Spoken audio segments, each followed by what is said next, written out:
45 करोड़ 30 करोड़ का खर्चा उन्होंने बताया संजय सिंह जी ने। हाँ। और जो प्रधानमंत्री जी का 500 घर और का आसपास के 20 फ्लैट्स को एक्सटेंशन में शामिल करना, 500 करोड़ का घर बन रहा है। उसके अलावा उन्होंने कहा कि 90 करोड़ रुपए आपका उनके दिल घर इसकी पे गवाही देता है। ये पीडब्ल्यूडी का आम लोगों का पैसा है ना ये तो। बिल्कुल बिल्कुल, ये कानून मैं यही कह रहा हूं, ये दो तरह के कानून नहीं चलते। एक जगह आप 12 करोड़ की गाड़ी लेते हैं, 12 करोड़ की गाड़ियों का काफिला लेते हैं, आप 10 लाख का सूट पहनते हैं, आप 1.5 लाख का चश्मा पहनते हैं, आप 1.5 लाख का पेन यूज करते हैं। वो किसका पैसा है? वो भी देश की जनता का पैसा है। एक यूनिवर्सल कानून बनना चाहिए सबके लिए। और सबसे इंपॉर्टेंट बात मैं आपको बताता हूं, ये तो ऑन रिकॉर्ड है जिसके घर में भी खर्चा हुआ है। लेकिन जब कोई व्यक्ति एमएलए का चुनाव लड़ता है, एमपी का चुनाव लड़ता है या पार्षद का चुनाव लड़ता है, उससे पहले उसकी जो संपत्ति है वो डिक्लेयर की जाती है, उसकी इनकम डिक्लेयर की जाती है। लेकिन जब 5 साल वो रह जाता है, उसके बाद भी तो उसको डिक्लेयर करना चाहिए कि पहले मेरा क्या स्टेटस था, आज मेरा क्या स्टेटस है। वो करप्शन का इश्यू है।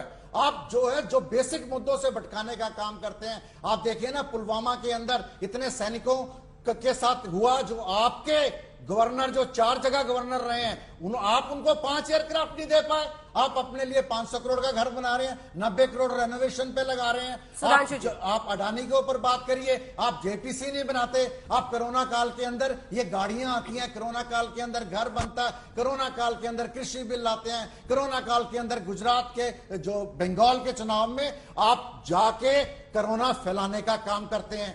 आपको देश को जवाब देना पड़ेगा। सिर्फ चुनाव प्राथमिकता नहीं होनी चाहिए। जो आम आदमी है, जो गरीब आदमी है, उनके मुद्दों को भी एड्रेस करना पड़ेगा भारत सरकार को। सुधांशु जी, इसके बाद फौरन आलोक जी आ रहे हैं। देखिए विषय से डाइवर्जन साफ दिख गया कि उनके पास इसका कोई जवाब नहीं था। मैं सिर्फ ये पूछना चाहता हूं, छत गिर रही थी तो वियतनाम से टाइल्स मंगाने की क्या जरूरत थी?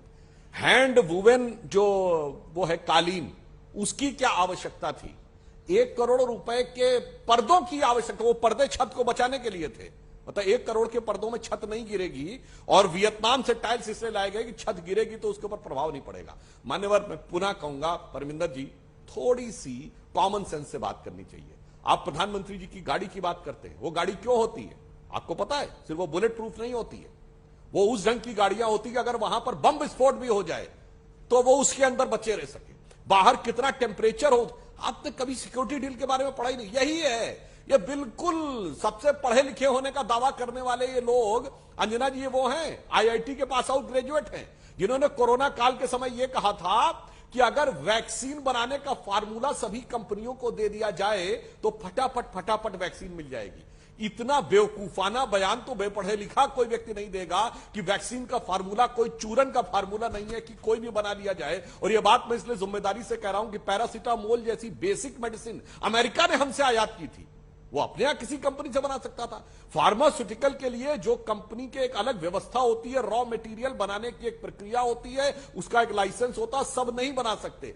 ऐसी बचकानी बात कहने वाले लोग आज कह रहे हैं प्रधानमंत्री जी की गाड़ी। अरे क्या तुलना कर रहे हैं भाई? हम तो आपके पास तो लॉ एंड ऑर्डर तक का चक्कर नहीं है, तो आपको तो कोई इंस्ट्रूमेंट लगाने की जरूरत ही नहीं थी किसी चीज के ऊपर कुछ करना हो।